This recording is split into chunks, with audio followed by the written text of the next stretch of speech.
Jack. Levi. The Book Club from Hell. Hello everyone, this is Jack with the Book Club from Hell, the special effects company best known for our pioneering work in faking the moon landings. Level is a documentary released in 2021 about how the Earth is flat.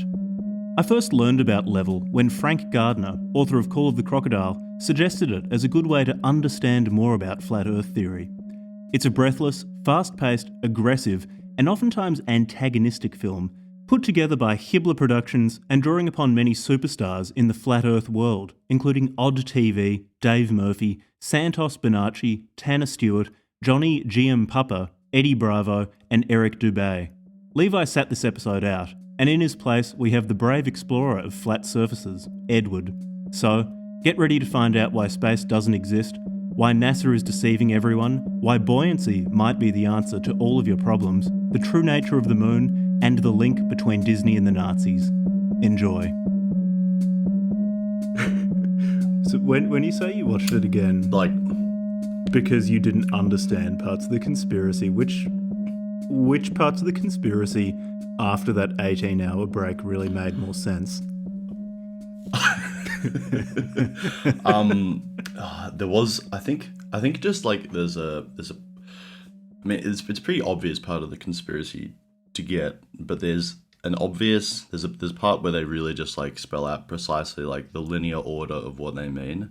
So they're sort of like post 1945, Nazi traitors, Operation Paperclip, not President Eisenhower, NASA, Disney, mind control, and I might be missing another key term, but there's sort of like there's an association of ideas that all come together at some point. Near the end of the movie, wasn't it?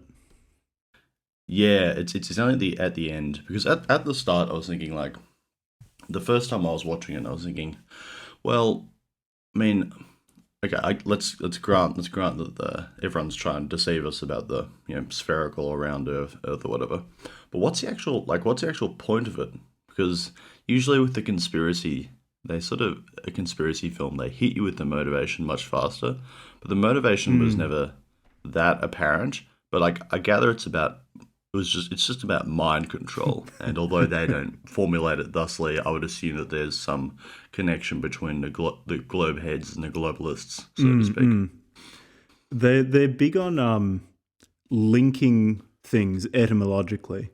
And given that globalist and globe head are both etymologically from the word globe, I would say that there is some sort of deep link between those two things.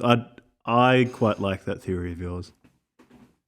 Yeah, I was just skimming through the messages that we'd sent each other before, and you had a quote that I still missed on the second time, which was, I think at some point they establish a connection between Werner von Braun and Walt Disney. Is it Werner von Braun? I think it's von Braun. I don't speak that accent of European, the one they speak in Germany, so I'm not quite sure how to pronounce his name. Anyway, it's an extraordinary film in many respects. For context, for people listening, just like, Ed's watched as this much movie as anything, twice. The names, the names of the cast members just I find very funny. Eric Dubay, Santos Bonacci, Tanner Stewart, Eddie Bravo. I think my personal favourite, Johnny Giampapa, Dave Murphy, and DJ Odd TV. That's right. DJ Odd TV, was that his rap playing over the end credits? Yes. The ends. I mean, it's extraordinary. I mean, not only does he do the entire musical score, so to speak, but he at the end there's a great song he does where he raps about everyone in the film and how like they all form part of the resistance. And some of the self-descriptions of them are terrific too. I mean, I think my favorite description was Santos Bonacci, and it says astrotheologist. Astrotheologist. I looked at his Twitter and he also describes himself as an astrotheologist there. I really like those sort of those portmanteau words. You can come up with some absolutely fantastic things like astrotheologist. Because if theology is not enough for you, if space, which doesn't exist, is not enough for you, then you can put the two together to have an astrotheologist. You could only really do slightly better if you went to astrotheosophist. But I'm sure we'll get there. Astrotheosophy. There's probably someone else. Maybe there'll be a sequel. Actually, I have a feeling there is a sequel. Maybe that's where we get into the astrotheosophy rather than theology. I only have the vaguest recollections of what theosophy is from a discussion of them by Saul Bellow and Humboldt's Gift. But it has something to do with Steiner schools. I know that. But anyway, ripe fruit for plugging for the book club from hell. I think if they haven't made the documentary, we can. Yeah, I think we could form the astrotheosophical school of Melbourne. Yeah. So, can you remind me, how did you come across this film? So we watched Level. When was Level published? I don't remember. 2021. 2021. It's pretty recent. It Recent. Definitely had some COVID references in there, so it's some fairly incongruous references to COVID. So it's recent. I came across it because on the Discord server for the book club from hell, Frank Gardner, the author of, among other books, The Call of the Crocodile, give it a read if you're interested in horror, crocodiles, and Chicago. I haven't yet, but I will. He is a Buddhist flat earther, and he recommended this film. And so naturally, I recommended it to Ed, and then found out that Ed had watched it. So I watched it, and then Ed watched it again. Yeah, I've watched it twice in 48 hours. I don't think I'd watch it again. I think I mostly got it. I mean, no. It's a pretty tiring movie. It's only an hour long. Yeah, it's very aggressive. It's quite aggressively didactic. And it seems very unimpressed with the viewer. It's didactic in the same sense that, you know how in a lot of rap, the rapper will threaten the listener? Ostensibly the person that the rapper is desiring most to please, or get someone to actually listen to their music, how they repeatedly threaten that they're going to kill you, they're going to fuck your bitch, they're just going to do a whole laundry list of unpleasant things to you.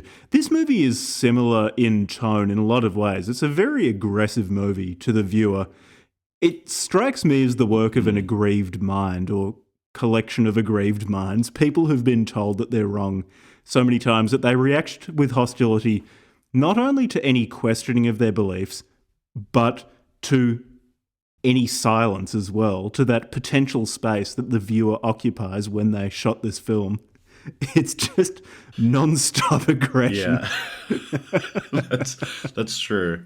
I mean, to take like the cast members, such as they are, I mean, on IMDb it gives me 7 cast members, and that's about right. I don't remember anyone more. Like Eric Dubay, the narrator, he's quite angry. Santos Bonacci is very angry, very angry man.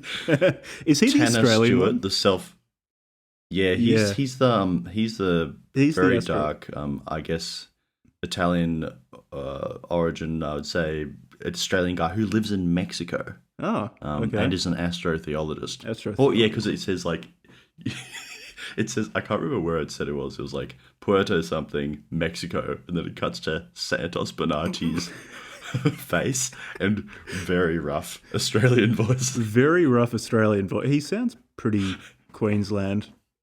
It wouldn't surprise me if he's in Queensland. Yeah, I should do my research and check, but I think he's from Queensland. I mean, they might have been misleading me if they said. I mean, he's probably from Queensland, but apparently he lives in Mexico, which is probably where you find good astrotheologists. But then again, I was actually impressed by the number of Australian and New Zealand accents that I heard in the film. Yeah. They seem to cluster around the Antipodes, so to speak. One good thing about Santos as well is the crystal clear audio quality that he recorded in. I'm not sure what the fuck his microphone was. It sounded like he was recording in a blizzard while crumpling newspapers next to the microphone, recording on a Nokia whatever the fuck from 2001. But then again, that's often just what that's just often what his Australian his accent sounds like a I don't know some kind of blizzard anyway. It's very harsh to listen to. Among a cast of aggressive, high-test, go-getter, high-energy men, he was perhaps the highest test, the highest energy man. Santos Bonacci is very high energy. Yeah, so I mean, I guess we should introduce like the cast, the whole cast. To be honest, I don't know much about Eric Dubay's background. I know nothing. Do you know what Eric Dubay does? I looked him up on Google. He's written a couple of books of globe skepticism or round Earth skepticism. I can't remember. He wrote a book called Flat Atlantis, which I quite like the title of. It's a good title. Not sure what it means. So you got Eric Dubay.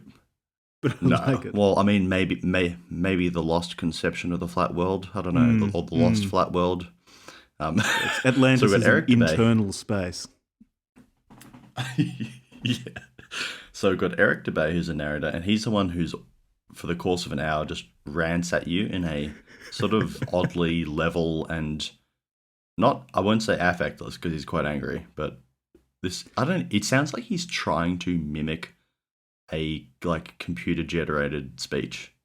Did you get that impression? It was an oddly flattened affect. There was definitely a strong undercurrent of barely contained rage, but it was like if Microsoft Sam had a drinking problem and it's just really mad at the world. Yeah, he was.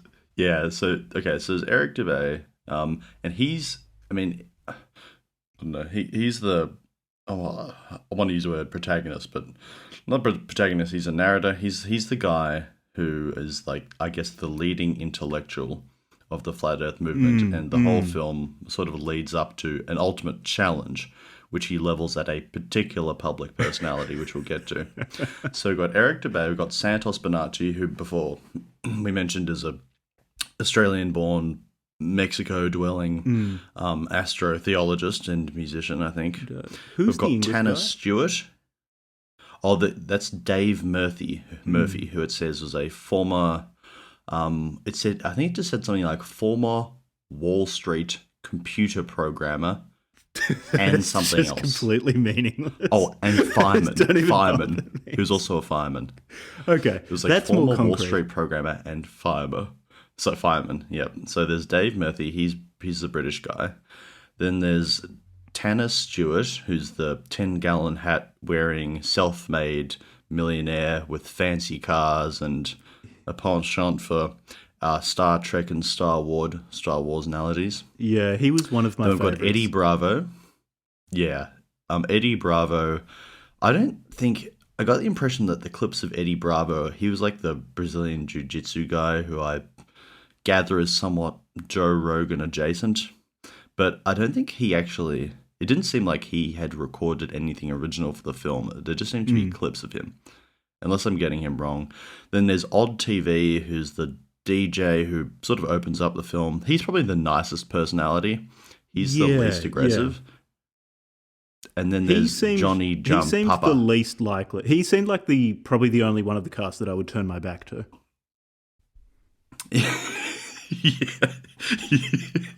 All the other ones I would want to keep firmly within my field of vision. Well, if you go to, I can't remember where he lives, but Johnny Giampapa's a tattoo artist. So would you allow him to give you a tattoo? Come near me with a tattoo gun. He did have the best call out of the.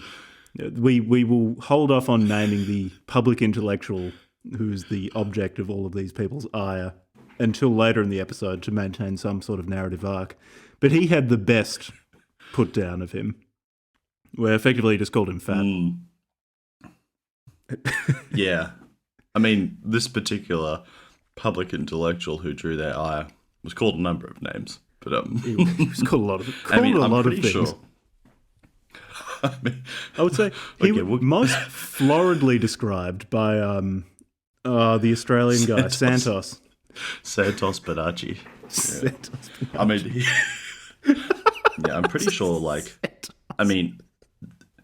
this might just be my wishful thinking, but I'm pretty sure. Like, I get the impression that he made an ethnic slur at him, and they bleeped it out. They bleeped out But, quite. So this is it's not a family friendly movie. There are expletives uttered. However, in the version that we watched, they were bleeped out. However, they seem to bleep out blasphemous language, which is interesting. And given that at least, I think Santos, at least, I'm not sure of the others, in part says that the globe theory of the Earth is adduced to justify atheism.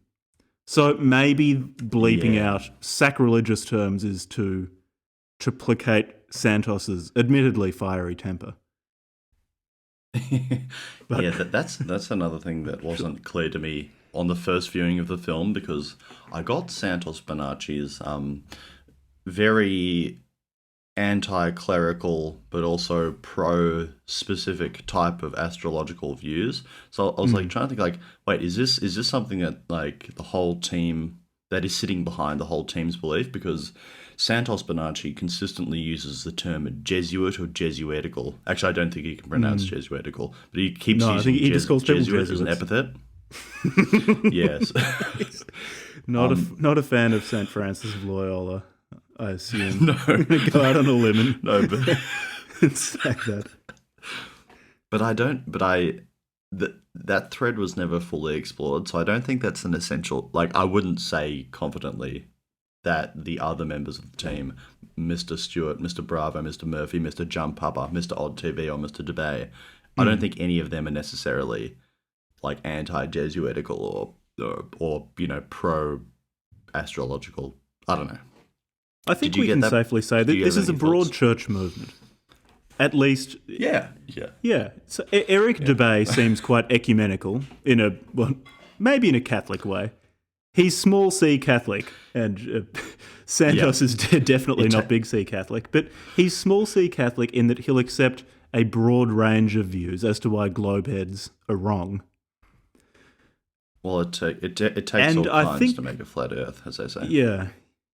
Yeah.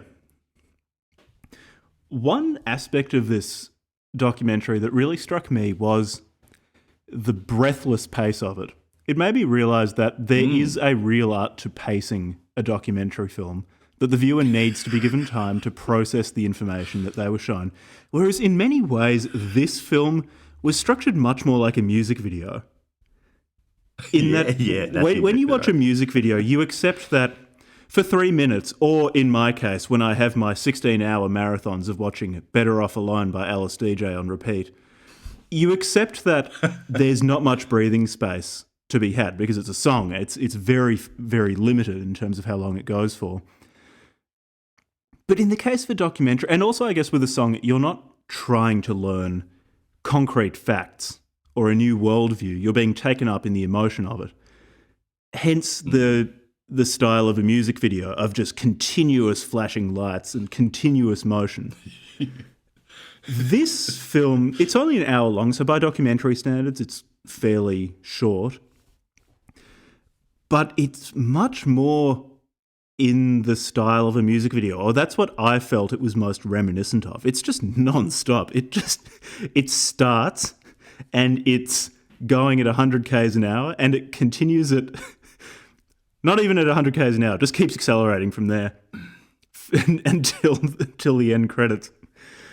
It's quite an assault on the senses. So the first time I watched it on Sunday, and initially I thought it was an hour and a half, so maybe this was why I had to take a pause half an hour in, but after watching half an hour, I felt like I'd watched a lot more than I had. Yeah. And I was just like, I just need to take a break from this because this is just like cramming my senses a little bit much. But then like last night when I rewatched it and I digested it, I was like, oh, okay, this is actually pretty short.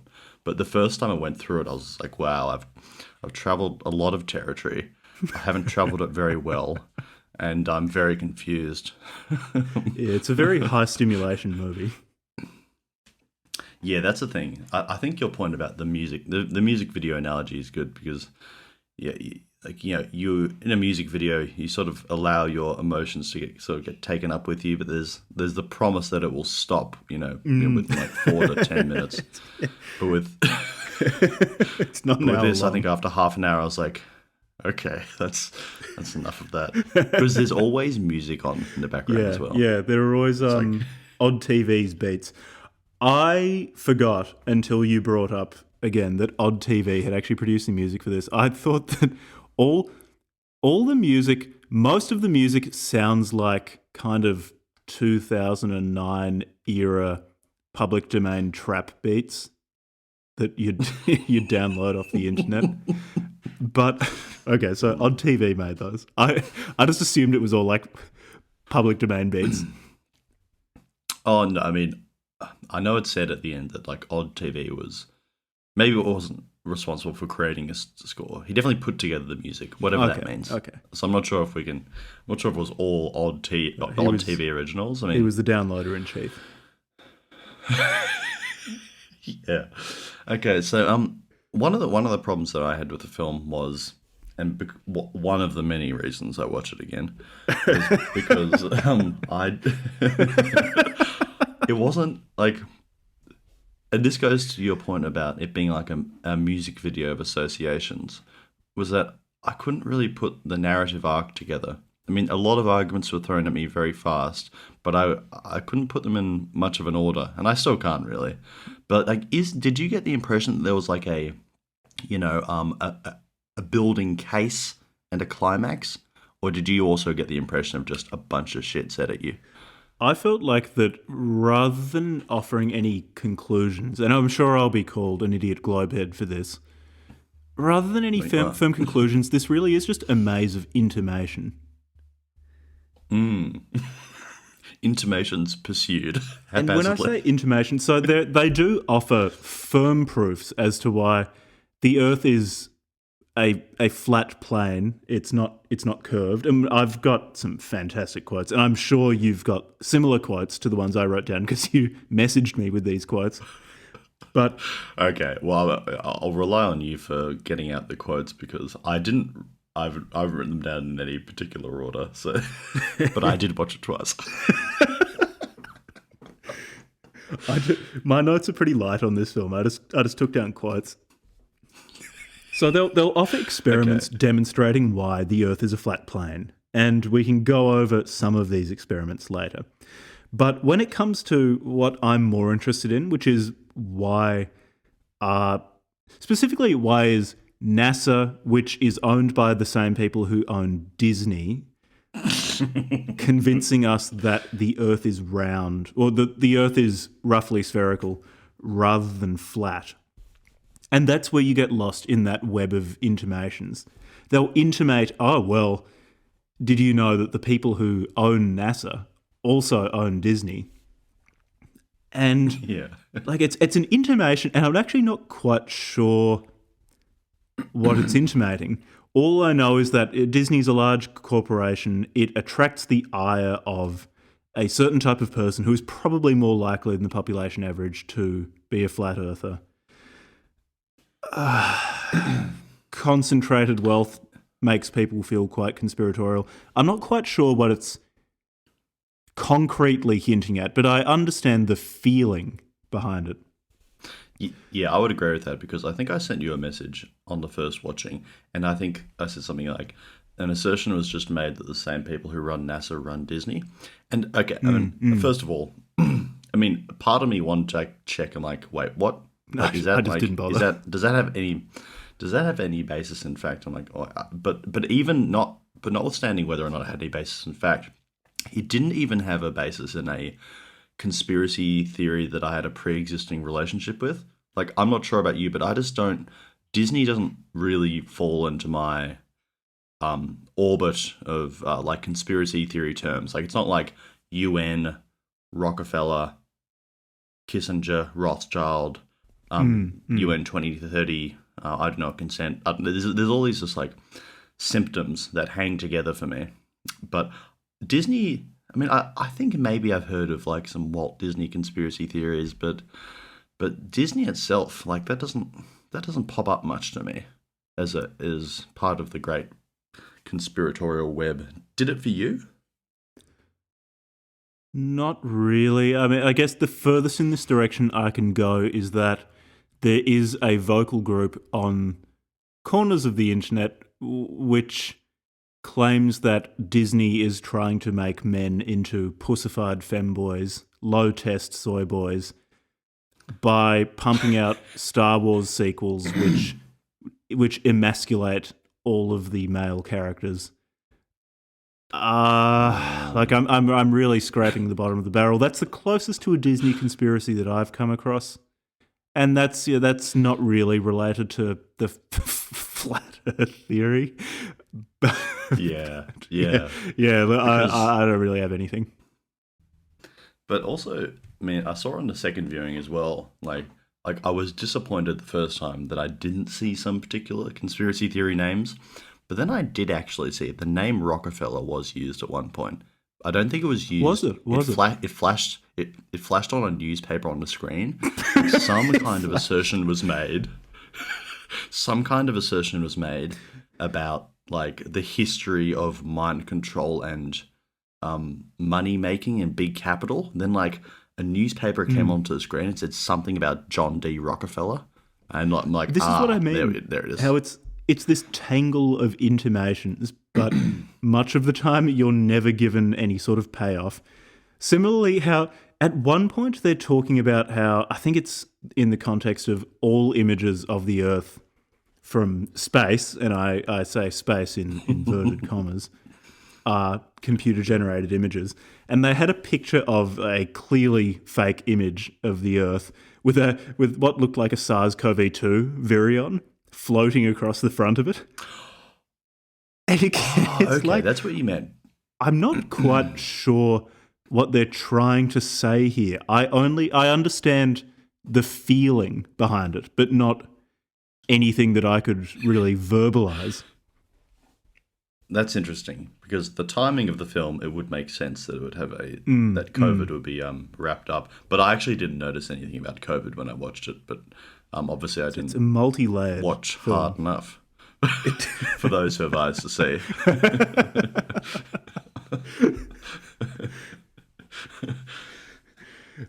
Okay, but I think we need. But how do we make progress on the discussion of this film? Okay, like because there's no like real beginning, middle, and end. I would say the last 15 minutes it ramps up to a little bit more of a climax, and you can sort of feel the threads coming together. But I mean, the film opens. I'm just not even sure in what order to put the parts of the conspiracy, and then the actual scientific proofs. I think it's fair to say that the conspiracy is more just, as you say, it's a tangled web. It's more of like a syndrome of like associations. It's not like yes, but it's very hard to draw. At least the film doesn't make much of an effort to sort of lay out in a logical order, or even much of a narrative order, the steps in the conspiracy. It sort of flips back and forth between a number of proofs and then a number of assertions, and then behind them a number of feelings or associations. So how does the film even open? The film Before opens that, with, I would like to make some more DJ general on comments TV. about the film. One thing in this film that I did enjoy is the voiceover. So we've already mentioned the oddly flat delivery of the lines. I also want to give a shout out. I'm assuming it's also Eric Dubay, but quite regularly there'll be it sounds pitch shifted, a really low voice saying something in the background. Normally either backing up what the normal narration has been saying or just belittling the viewer. Yeah, he'll say something like calling the viewer Eric a Dubay dummy. Eric Dubay will say something like, "Do you really believe that?" Then it'll go up, "Do you really believe that?"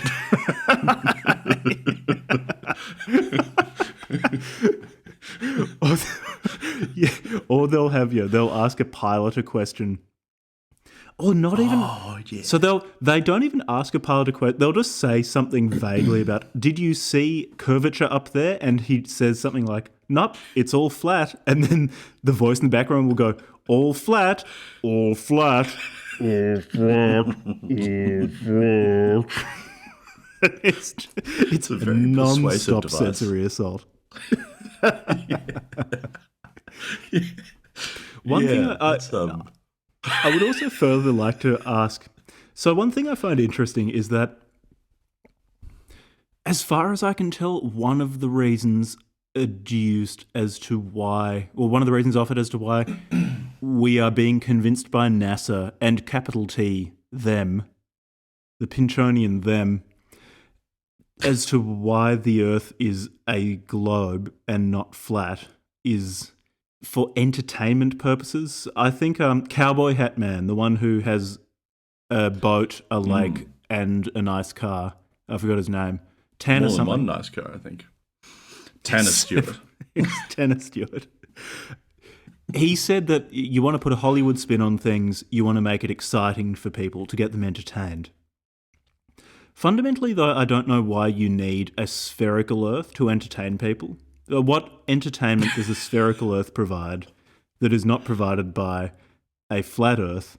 It's a stupid question, but I'm not actually sure what is intrinsically more entertaining in a sphere than a flat plane.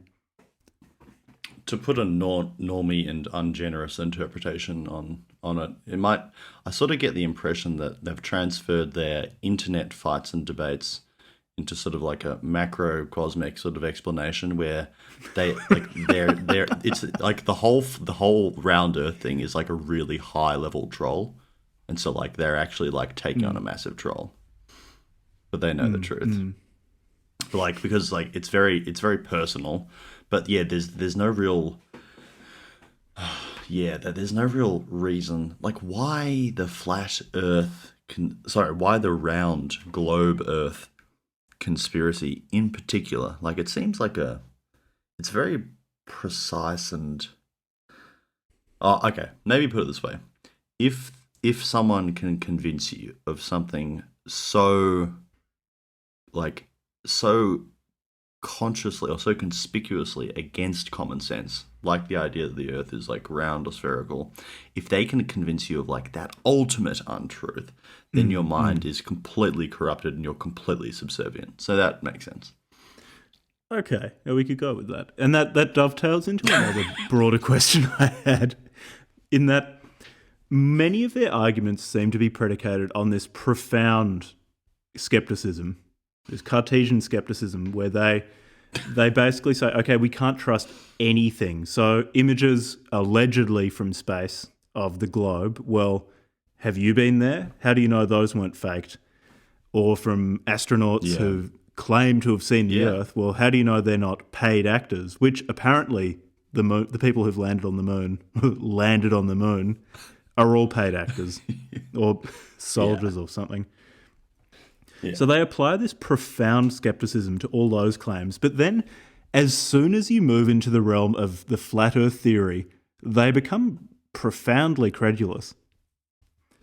So when they say, well, the reason why all of the water doesn't fall off the flat Earth is because there's an ice wall around it. And like, why don't I just apply the same profound skepticism to the gigantic ice wall that no one's seen, that they apply everything that's not flat Earth?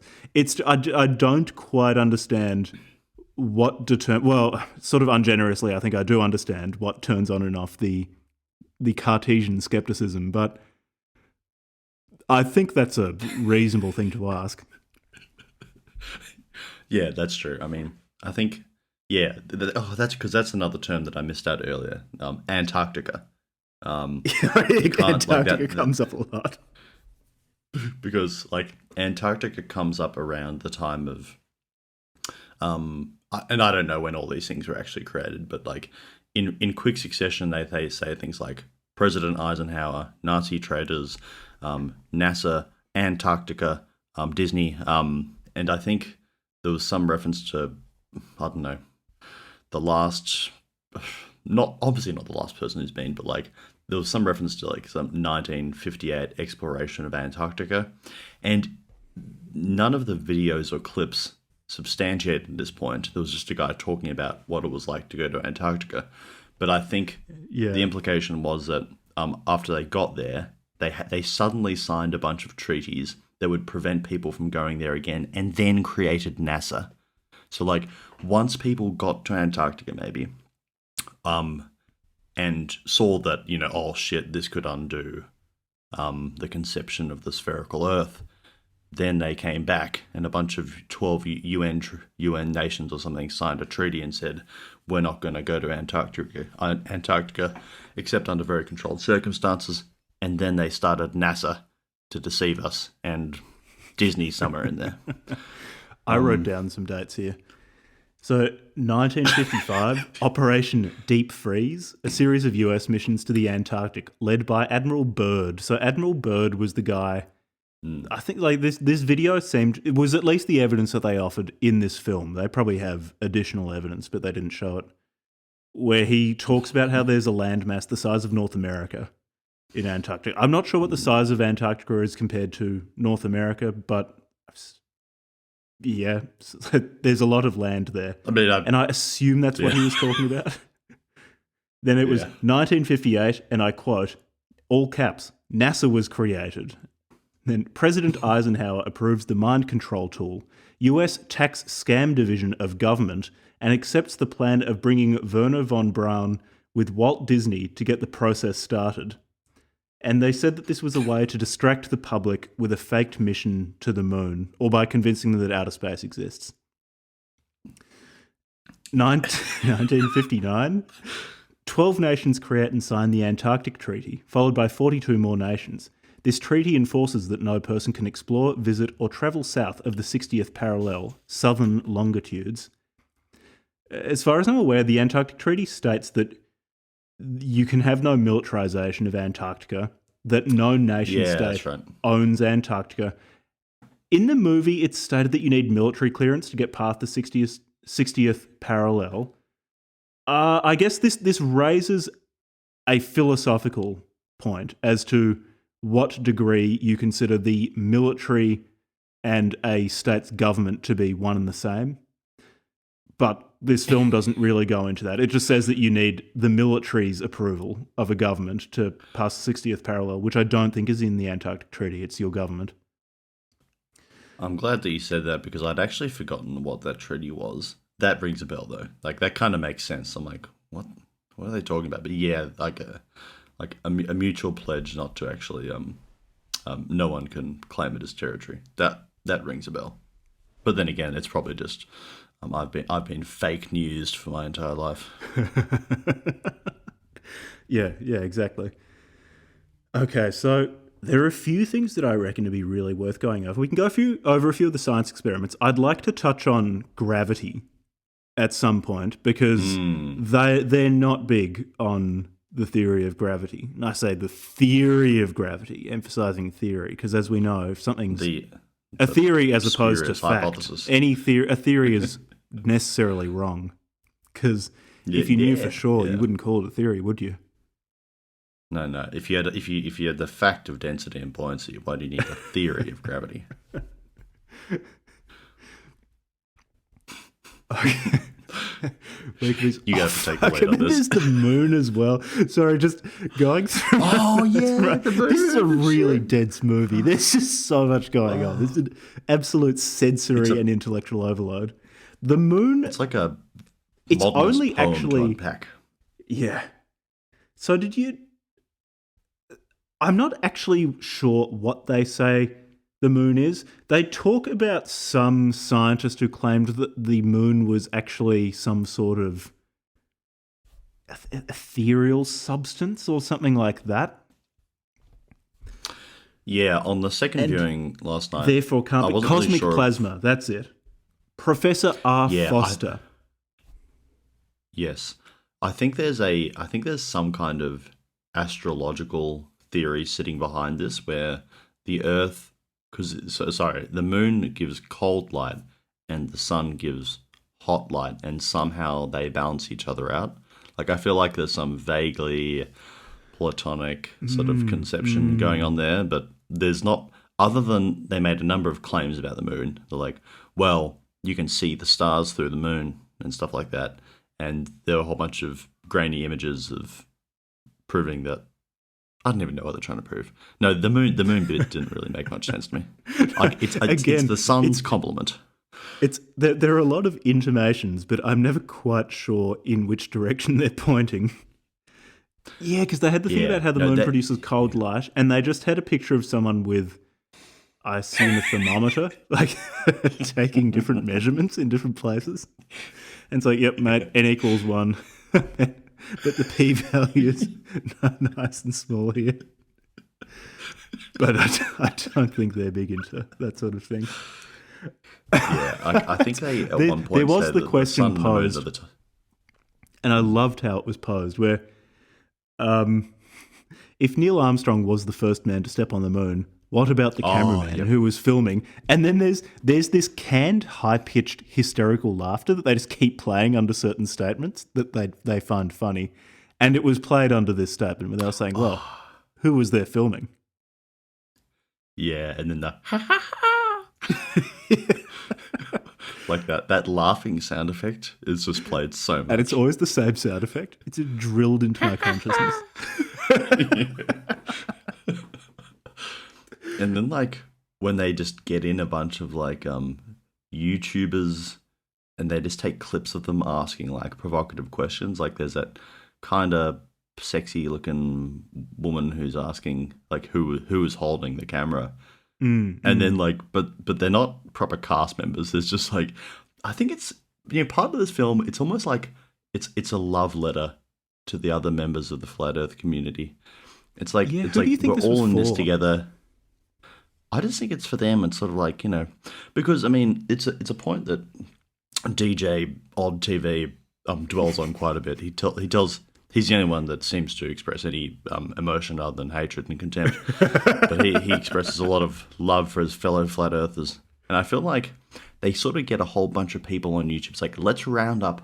It's almost like a tribal consensus sort of version of proof. Like, let's round up as many people as we know who agree with us, and then let's assault the viewer with their views, and which is still not many people. I assume it's in some way a reflection of the value ethics of Eric Dubay, the Aristotelian. He might have taken it from the Nicomachean Ethics, in that he's saying, well, we might not know what exactly virtue is, but let us look at virtuous people and see what we can learn from them. So they're collecting virtuous people. This is a deeply Aristotelian project. I assume this was motivated by the Nicomachean Ethics. There's no better explanation for the structure of this film than that. Yeah, all you need is a balloon, a non-fisheye lens, so you can get your camera up there to take some non-distorted pics. The Nicomachean Ethics, and then you're good to bloody well go. Yeah, exactly. And I just came across a really good quote. So this is from Johnny Giampapa, a tattoo artist. He says he talks to a lot of people while he's tattooing, and they're beginning to wake up and understand the lies behind globe Earth. They're no longer globe heads. Globe head is an insult that's thrown around quite a lot in this film, and one that I've already brought into my daily usage. I really like globe head. But anyway, back to Johnny Giampapa. He says, if NASA was legit, literally all they would have to do is one thing. Take one of their satellites, zoom in on someone in Australia, upside down, driving a car. Or in the ocean, swimming upside down. And they superimpose like the clip of someone with a GoPro on a surfboard, like splashing into waves, and then it's upside down. See, okay, this is actually part of the film I had trouble with though as well, because when I watched it, I mean, obviously as a consequence of my round earth brainwashing, a lot of the things that they kept saying to me as like, use your senses, what you see is intuitively untrue, seemed to me intuitively true, but I think that's just because I've been compromised. Was that your impression too? Like, I didn't quite get that. Like, they kept saying things that, like, the narration would sort of imply that what you see before your eyes is very obvious. Whereas I would often think like, no, that I actually like I intuitively feel the obvious. But again, I'm not. I'm just corrupted, probably. I think it probably is a feature of the original sin of being brought up in a globehead society.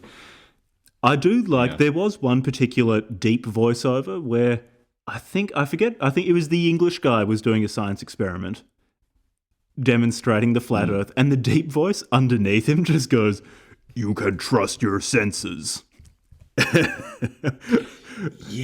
Or your senses can be trusted. It said something to that effect, yeah. The thing is, though, It's like, as when you they said, say you can that, trust your then senses on a short distance. Yeah, but a number of their experiments were based around the angular resolution of the human eye, which they say accounts for why things like ships apparently sink below the horizon, but they actually don't, or the sun. Yeah. Because in that case, then your senses can't be trusted. But look, it's not this. I took this film more as a collage of strong emotions rather than a definitive statement of fact. Yeah, it must be said that, like, I'm not someone who has any real scientific education beyond how I was propagandized at an Australian private high school, I guess. So, I mean, like, it's not as if, like, if Santos Bonacci, Dave Murphy, Johnny Giampapa, Eric Dubay just sort of came at me. It's not as if I could say, like, well, I know more about the eyeball than you. I can prove the theory of heliocentricity, or even give a very coherent theoretical account of it. So, I mean, like, I guess, you know, maybe part of the educational value of it is like, maybe I should go and understand how this actually works. At the same time, it's not very high on my priority list. I like that view, and I do think their skepticism in that is something that's hard to argue with. However, as I said earlier, that same skepticism is very selectively applied. It never extends to there is an ice wall surrounding what we think of as the Earth, and beyond that is significantly more land, rich in natural resources that they are trying to stop you from learning about. Yeah. And I was about to make a criticism, which I now realize under the terms of their own argument is an invalid criticism. But I was going to say, like, what I found unsatisfying is, like, they never give me, like, a real theory of, like, the movement of, like where, like, the flat Earth and the movement of the sun and the moon. Like, it's never really, like, put together in a nice diagram. But that is a very dubious overextension of the human imagination. Whereas they're just looking for hard facts, so they constantly make reference to the research that's been done on the sun, and the research being done with, like, handheld cameras and stuff like that.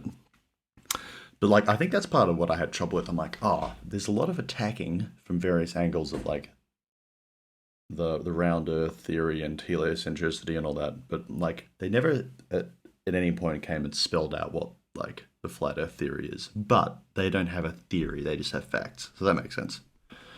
Yeah. Yes. Exactly. One thing I also liked was them talking about gravity versus buoyancy. So they're not big on buoyancy. I mean gravity. They like buoyancy a lot. Basically, they say that buoyancy. If the Earth were a spinning globe, why wouldn't all the water fly off? And they prevent you from saying gravity by basically saying that gravity isn't real, so you don't have recourse to gravity. And then they say, actually, you don't even need gravity, because if Isaac Newton weren't such a dumbass, then he would have realised that apples fall to the ground because they're denser than air. They're denser than their surrounding medium, therefore they fall. Similarly, when you have a boat in water, if a boat displaces a greater weight of water than it weighs, then it will float on the water, according to buoyancy. The thing is, actually, without gravity, buoyancy doesn't really behave that way. So suppose you're in a microgravity environment and you have a body of water there and you place a denser object within the body of water, like an apple. The apple's not going to float to the top because there's no gravity. Well, there's like in microgravity there is gravity, but there's not gravity acting on it in the same way that there might be gravity acting on it if it were on Earth. Like the buoyancy thing doesn't make sense. Yes. Well, there's also that great I guess not, I was going to say counter theory, maybe it's a counterfactual, I don't really care, where they get Isaac Newton dropping the apple into a puddle. He's like, if Newton had dropped the apple not onto hard ground, but into a puddle, he would have had his mind blown because the apple would have floated. And then there's that puppet of Isaac Newton or like something. The symbolism in this film is quite profound. How on at least one occasion when they're talking about globe heads, they will have a picture of a marionette doll on screen. It's like, I see what you're getting at here. No, but I think that this whole thing about gravity is probably motivated by their deep appreciation of Aristotle, given that I believe it was Aristotle who said things like, a rock falls to the earth for it is in the nature of the rock to fall to the earth. This is really the Nicomachean Ethics 2021.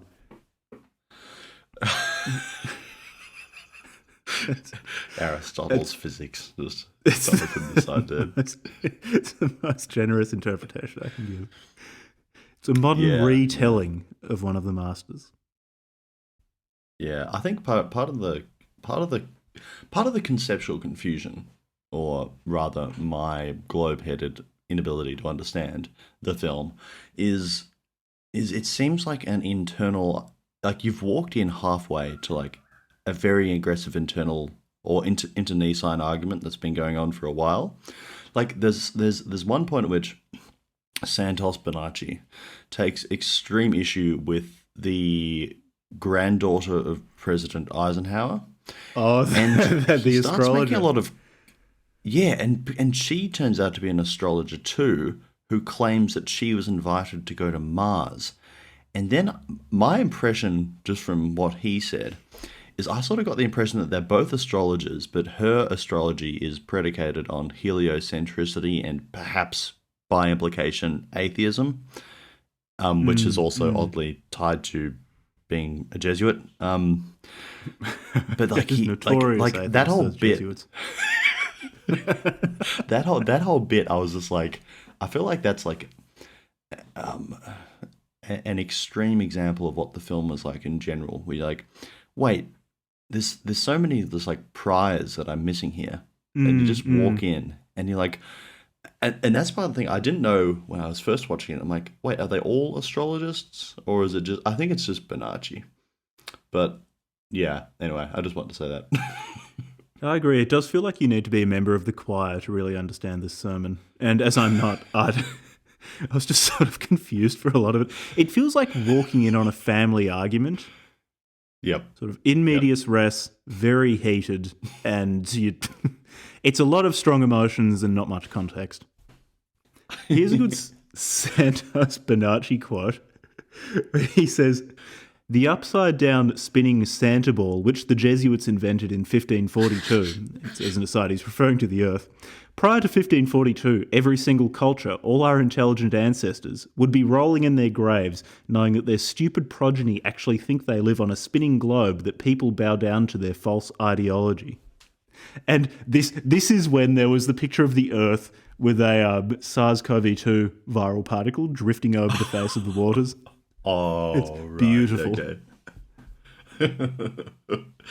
Sorry, I mean, like, I think the highest recommendation we can make of this film is that it just got a lot of really splendid images. So, as you were saying, you reminded me of that great, like, there's a clip of like them saying like, you know, if the Earth was spinning so fast, how come the water's not flying off the Earth? And then there's like a picture of someone with a hose hosing the bottom of like a gym ball, like like, and it's like spinning like, and like the water's falling to the ground. Like, well, it's not sticking, is it? Anyway, yeah, no, that was just a good image. the more I talk about it, the more I think I would recommend this movie. It's also free on YouTube, so what are you going to lose? An hour of your life. It's all right. I also liked the arguments, the linguistic arguments, because you notice the word horizon is, I assume, from a similar root to the word horizontal. Sea level, because the sea is level. Exactly right, yes. Here's a curve. That's why we have sea level. That's it, here's a curve. Here's a quote. Here's why we have sea level, because the sea is level. It's not curvy. You cannot call it sea level. You'd call it sea curve. That's why we have tectonic plates and not tectonic bowls, because those tectonic plates are just that, flat plates. I know this is not going to convince anyone, but the plates I eat from, and many of the plates I eat from, actually are slightly curved, but that's an... Yeah, a flat plate would not be very useful. Like, it just your food's going everywhere. It's not, but the thing is, like, the Earth isn't flat either, because it needs the ice wall to hold in the water. Because I don't think they're saying there's no topology to the Earth. I think they're more saying there's a flat base. Yeah, which that makes sense actually. The topology. Yeah. No, I take that back. So the analogy of the plate is perhaps correct. So, like, you know, if you have a flat plate and you still got if you have a wall around your plate, you'll keep your dinner and the Earth's water in. There we are. I would also like to add, I just remembered that whenever they have pictures or videos of globe heads, they have this one image of a clown's face that they superimpose over the globe head's face. Oh, yeah. Yeah, just to make the symbolism. It's complex symbolism, but as far as I can divine, they're calling people who believe in a spherical Earth clowns. And by implication, they're to be laughed at. Yeah. One thing I don't think that is explored, and it's part of what gives this film the experience of, as you say, walking in midway to a family argument that's been going on for some time, is the fact that, they never really deep dive into where the spurious spherical round Earth theory came from. Like, it's sort of, there's a lot of macro development is predicated on a lot of micro development in 1950s, but they don't really go that far beyond that, do they? And it's also heliocentrism was present before the 1950s. Yeah, that's my impression too, but maybe because I think at some stage it was said that NASA quite recently in the 20th century changed our textbooks. And given that Australia is also administered to by NASA, I assume that our textbooks were also changed. Okay. Yeah, that makes sense. Like, there's a lot of... That makes sense. Because, like, yeah, that sort of, they changed our textbooks. That would make sense. I mean, I'm only going off what I read in my textbooks, I guess. Yeah. And what everybody else who's been fooled read in their textbooks too. Me too. I'm highly overeducated, so I'm probably the last person you should listen to. Yes. Just means you're just the most brainwashed. The more educated you are. Like, which just remind me of great things that were said in the film at the end of it, where Dave Murphy starts. Well, we can probably introduce the fact that one of the greatest antagonists in the film is, especially towards the end, the science popular writer Neil deGrasse Tyson. And they really hate him. But at one point, Dave Murphy says, "What is Neil deGrasse Tyson? He's just a writer or something with a few science degrees. I know guys with a few science degrees who are flipping burgers in Burger King, so you don't impress me, Neil deGrasse Tyson."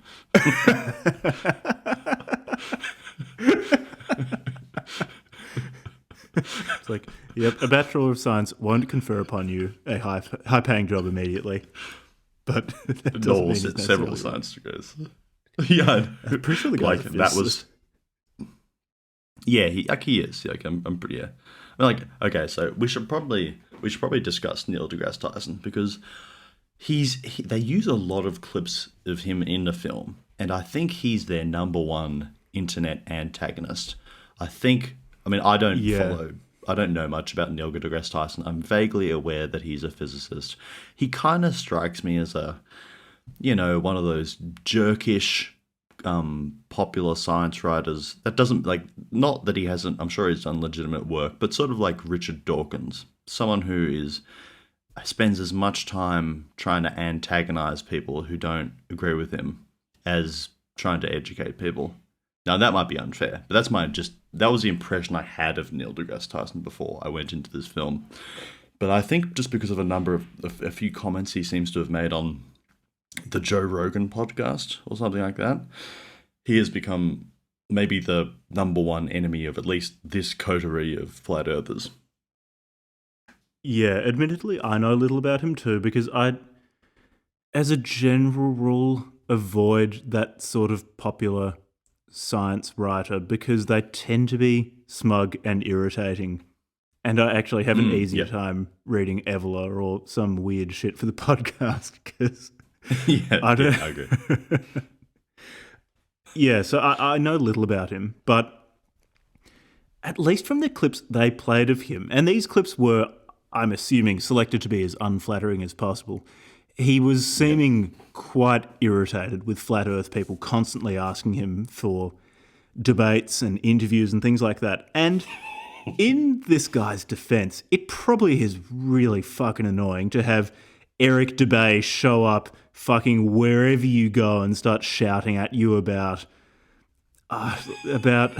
his latest science experiment proving that you're a fraud who's being paid by NASA and by capital T, them, to turn us all into globeheads so that NASA can keep taking money from the American government. Somehow the Russian Space Agency, for example, is also in on this, even though they probably don't get much money from the US government. Yeah, that's right. The guy is probably really irritated.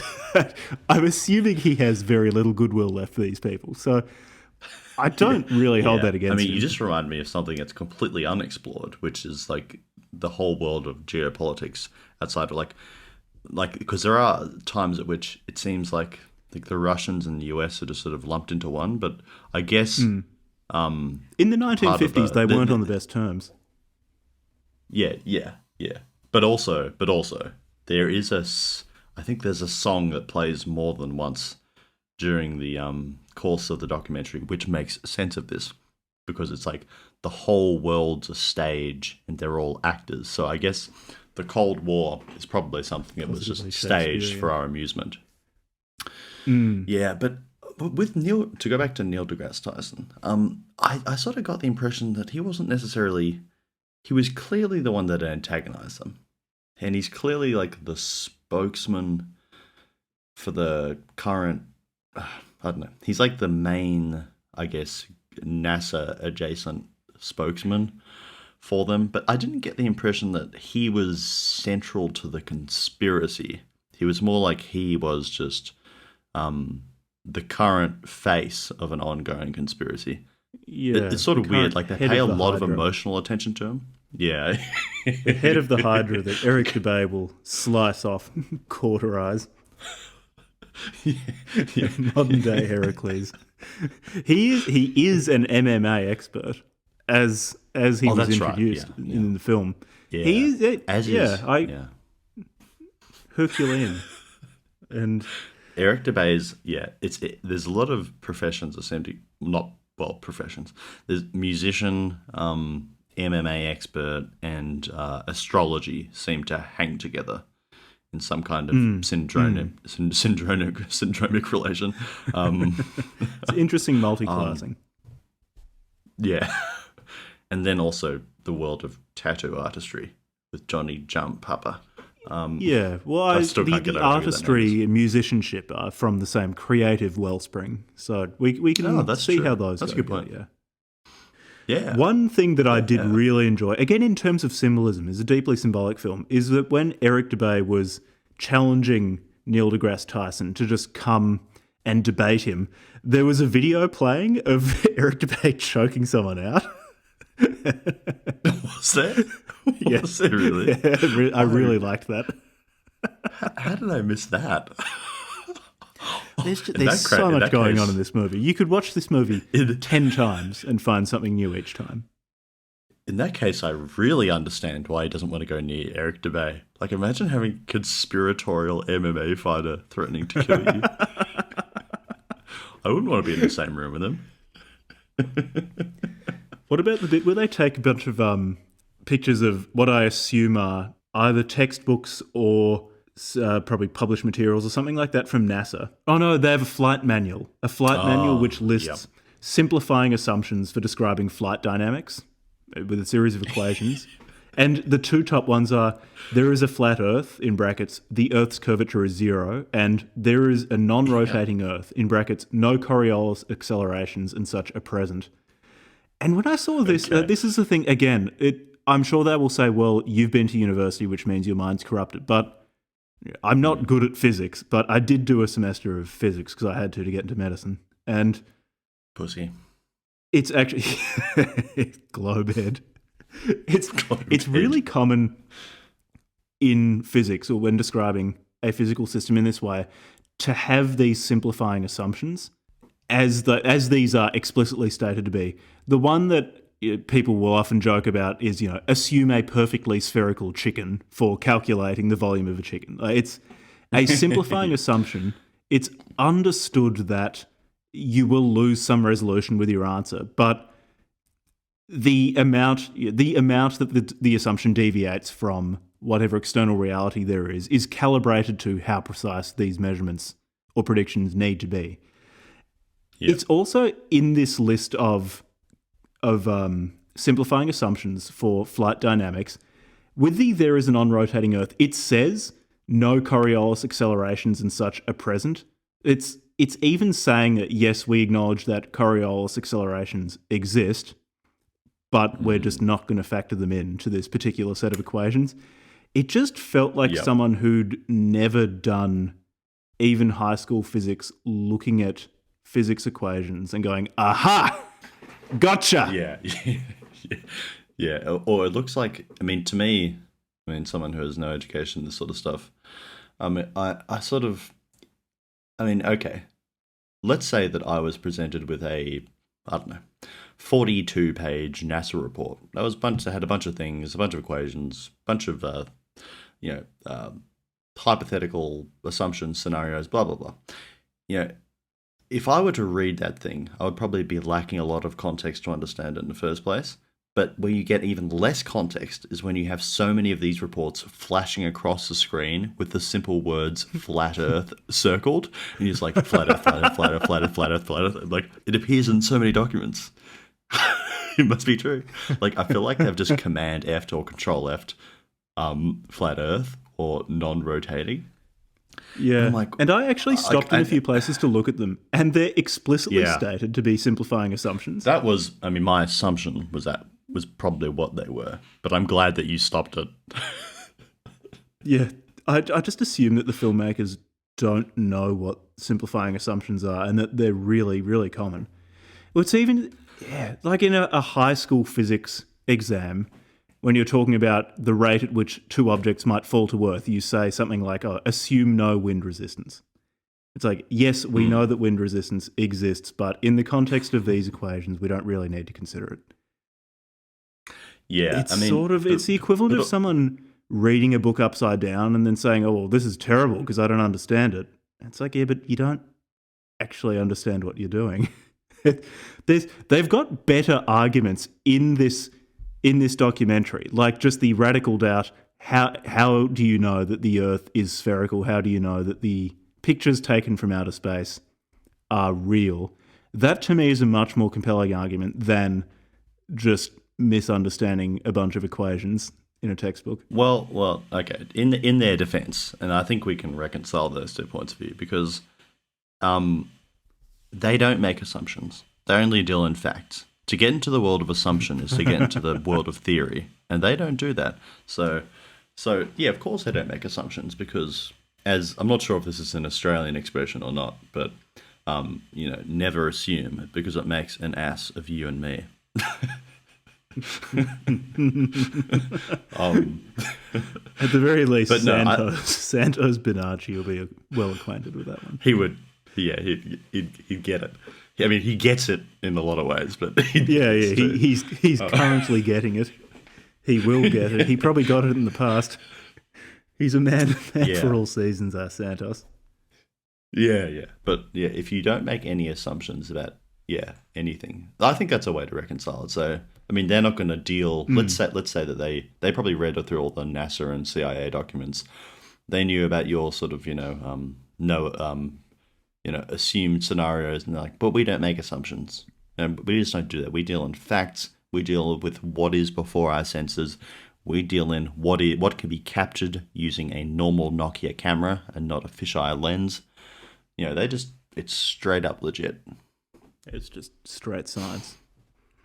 This is what Francis Bacon wanted. Francis Bacon. Okay. This is the real shit. Okay. What else? What else do we need to talk about? They've got that bit about satellites where, again, it was just... Oh, yeah. It was just it was a lot of intimation, and I really liked this bit. So basically, they dispute the existence of satellites for I guess, in geostationary orbit or any sort of orbit around Earth, because space doesn't exist. And they go about this in two main ways. One, they say space doesn't exist, so you can't put something there because it's not... It doesn't exist. And then they say... Yeah. Did you know that NASA uses balloons? And then they've got a bunch of videos of people whom I assume to be working with NASA putting up weather balloons and stuff like that. And then I really like they say, did you know that NASA is the world's biggest consumer of helium? As if that's the smoking gun. I see. It's another vector in our patchwork of intimations. I'm still not sure where they're pointing, but yeah. But I think if your eyes to see or ears to hear, they're not intimations so much as a number of aha moments or light bulb moments. Like, I feel like for a particular kind of viewer, someone who wasn't completely corrupted by primary, secondary, or tertiary education, they would just see this film and it would just be like moment after moment of aha, light bulb, heart racing sort of revelations. I'm just not sure why you can't have satellites in orbit and balloons at the same time. Those never struck me as mutually exclusive categories. That you can only possibly have one or the other, which seems to be what they're getting at, but they never say it for sure. So I must say, I completely didn't understand the point of the balloons. I think I did. I liked it, but I didn't understand it. It goes for a lot of this movie. I had a good time watching this. I just didn't really understand it. I mean, how about we talk about Tanner Stewart? Because Tanner Stewart is one of the highlights of this movie. Tanner Stewart, entrepreneur / self-made millionaire. He's introduced where you have a bunch of shots of his boats, his expensive cars, his big house, with those really, really good quality 2009 trap beats playing, thanks to Odd TV or whatever his name is. Tanner Stewart is wearing a huge black cowboy hat, walking around his large property and smoking a vape. And, oh, man, it's some powerful masculinity. Yeah, I feel like he was introduced in some way. Okay, it's like if we're making arguments via, like tribal group status, I think he was basically introduced as a more of a higher status male to maybe, I don't know, balance out the tattoo artists and the astrotheologists. Obviously high in virtue, and someone in whom you should search for how to behave virtuously.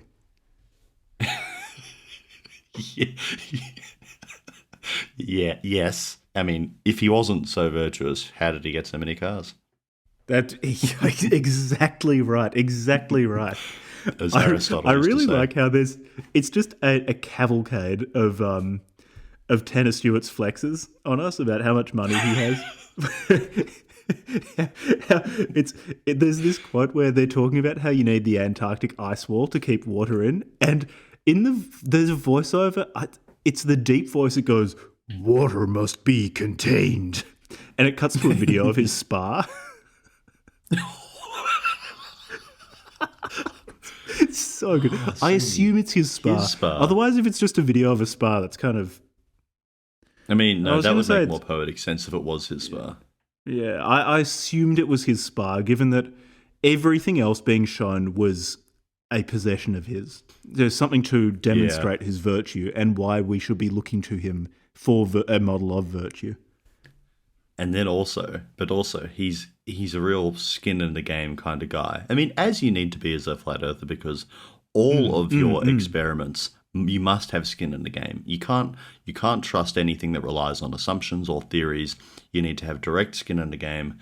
And Tanner Stewart says, I've got a $200,000 something or other challenge, I think, to challenge people to go... I'm not even sure what it is to do. Maybe to travel to the Antarctic. And he does say that a few clowns tried it, but they can be... Wasn't because they're clowns. I thought this was in the context of... He seemed to be saying... I mean, I haven't actually looked at what his $200,000 globe challenge or whatever it's called is. Yeah.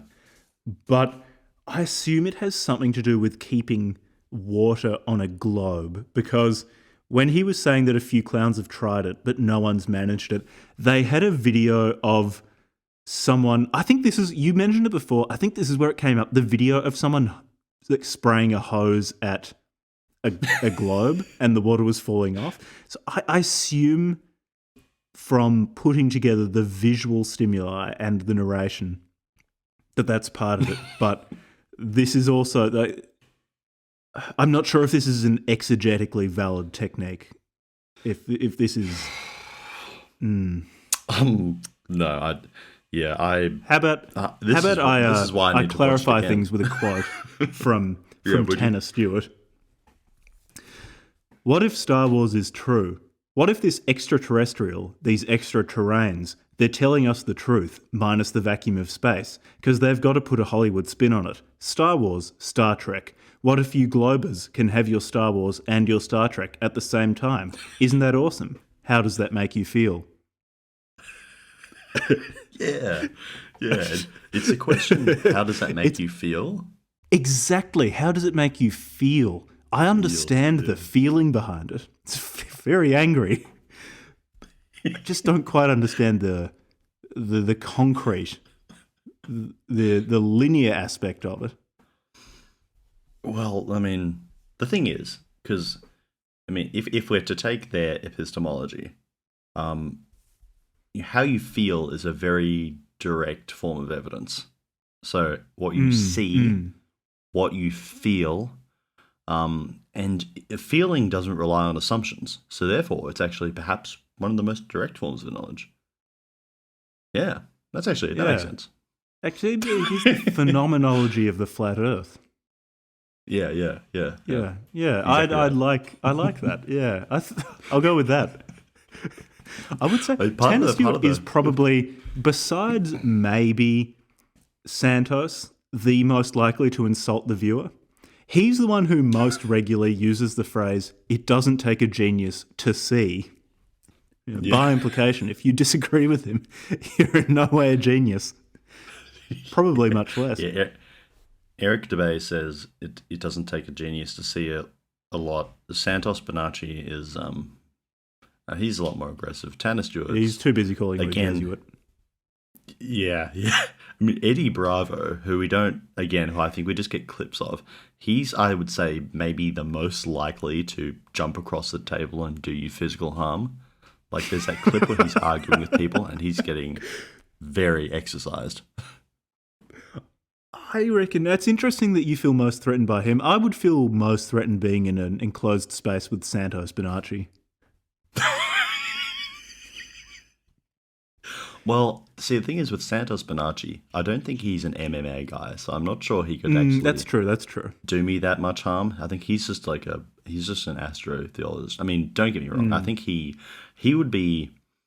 Yeah, it's hard to say. He's probably the least contained.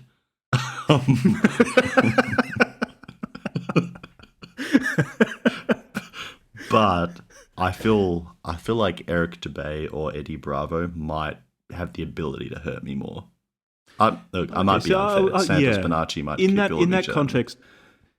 Maybe, yeah. So Santos is probably the most likely to engage in unplanned violence, but Eddie Bravo and Eric Dubay would be the most capable of beating the shit out of me.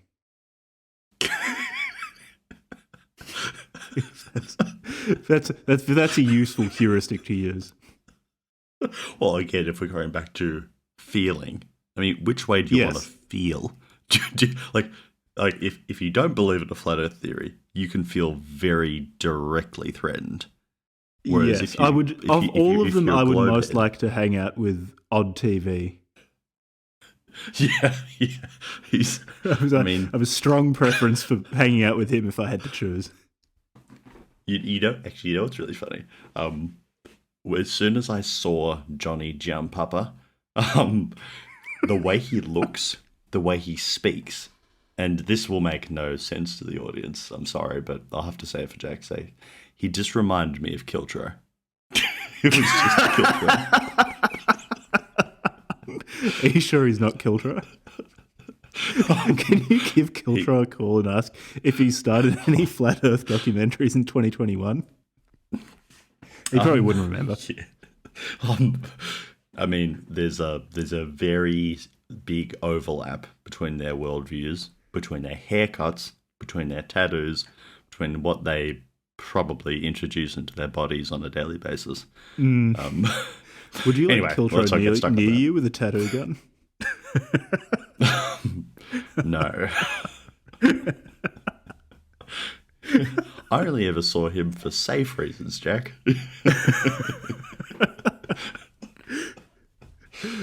Okay. How about this? This is from Tanner Stewart. Here's a fair challenge here for Neil deGrasse Tyson. Why don't you get off your fat, lazy butt and out from behind your screens and your scripts and debate Eric Dubay? You've heard the name Eric Dubay, but you're scared. You're chicken shit. You won't debate Eric Dubay because you don't have a script and lines people telling you what to say. You know you'll get demolished. And there are a bunch of clips now played of Neil deGrasse Tyson where he's describing the Earth's bulge and the equator, and they chop them up to make it sound somewhat like he's saying that the Earth is flat. What he's saying is because of the centrifugal force of the Earth spinning, the Earth isn't perfectly spherical. It bulges at the equator. Mm.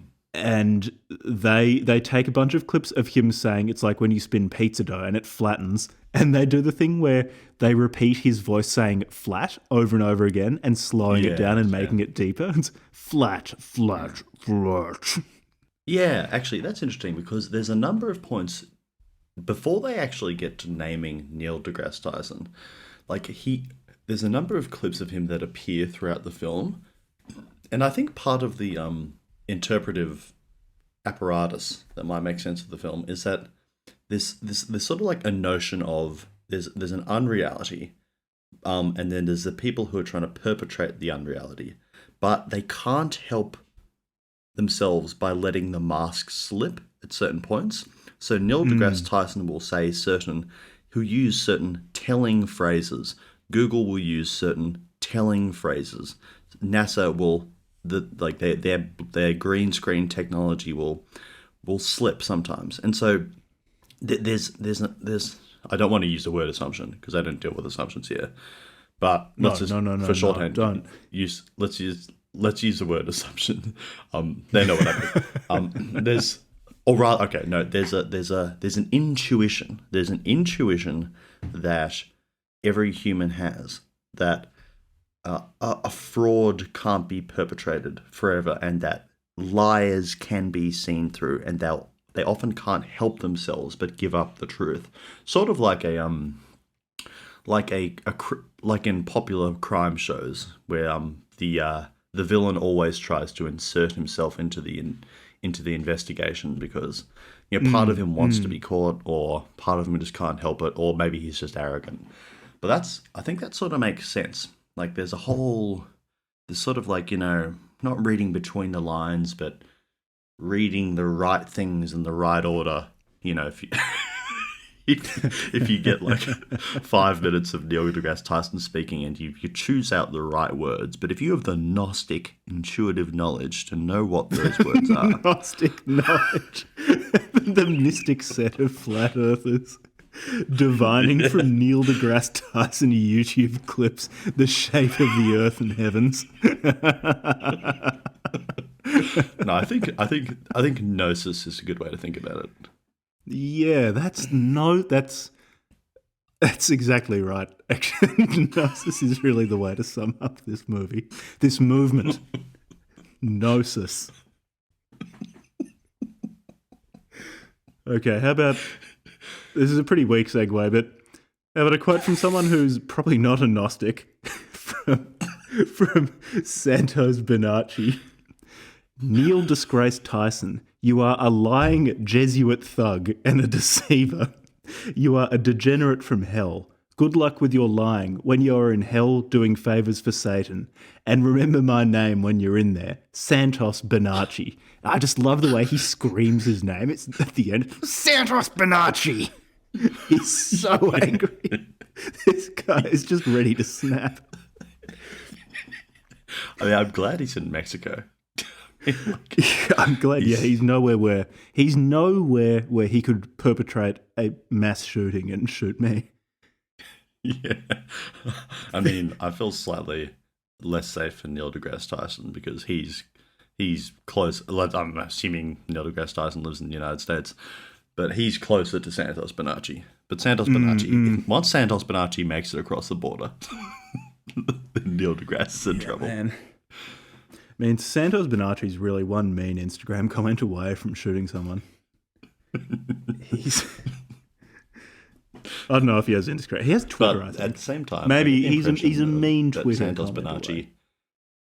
Yeah, but I think with that kind of person, like, I'm not sure that he would be more preoccupied with Neil deGrasse Tyson than he would be with the Eisenhower girl, because he seems very, very angry with his fellow astrologer, but not properly predicated astrologer, whatever her name is, Eisenhower. So, I mean, I feel like he'd be very angry at Tyson for, when he's in the moment, he's probably there's probably a number of objects to which Santos Bonacci's ire is directed. I'm not sure he'd necessarily have the follow through. So actually, a mass shooting probably actually is reasonable because he could get a whole bunch of people at once. Yeah, well, I imagine, so in a mass shooting, I imagine it'd be the sort of mass shooting where he just snap and shoot a bunch of people at a petrol station or something, because like he tried to pay card and it didn't go through. I don't think it'd be planned. He strikes me as the sort of person who lives in this eternal present of hatred, and the objects of that hatred might drift. You know, at one point it might be Neil deGrasse Tyson. At one point it might be that Eisenhower woman. But the hatred is the common theme. That is the medium within which Santos Bonacci exists. I mean, it's a true feeling. Okay. I hope he hears our psychoanalysis of him on the basis of probably in total like 10 minutes of interviews with him on a YouTube video. And this is what people listen for. The most incisive content that anyone puts out. Okay, well, look, I'll have to go soon because my job starts soon, and my wife has to come and take a bunch of stuff from the office. I have to give one more quote. Waiting for me to get off so she can use her computer. I'm just occupying her office space. Anyway, but yes, let's wrap up in the next 10 minutes. Okay. But yes, I'll close up with a quote from the tattoo artist. Hey Neil, you talk about pears so much. Why don't you try eating a few, you fat fuck? And at this point, Mr. Peroxided Hair face tattoos takes a bite out of a pear. I liked this one. This was a very to the point put down. Yeah. No. Yeah. Eric Dubay challenges Neil deGrasse Tyson to come on Joe Rogan and debate him, and then does a mic drop. I assume that Neil deGrasse Tyson said something hurtful about flat earthers and then dropped his microphone, and they're, mimetically they are imitating this back at him. However, I'm not part of this family drama, so I really didn't understand the context. Yeah, part of the I think the last 15 minutes of the film is good. I mean, it's all good. But the last 15 minutes of it is particularly good because you get a sense of someone who is very much on the verge of violence, and that's sort of mirrored in it. Like the words get faster, the associations get like more rapid, the lapse into just sheer insult, like "you fat fuck," can happen, and like you can just imagine like Santos Bonacci like leaping off the screen and just going at you, all fists and haymakers, and Eric Dubay coming in and choking you out, and like, but like the entire film is like I guess the film's raison d'etre is besides to set up a I mean besides a very telling description of what the world's like, is to set up a one-on-one debate between Eric Dubay and Neil deGrasse Tyson. I mean, that's not clear from the outset, but it's in the last 15 minutes. We sort of get. I think that was probably the emotional catalyst for the film. It did seem to be the catharsis of the film. Yeah. And it was cathartic. There was a lot of, particularly Santos Bonacci shouting.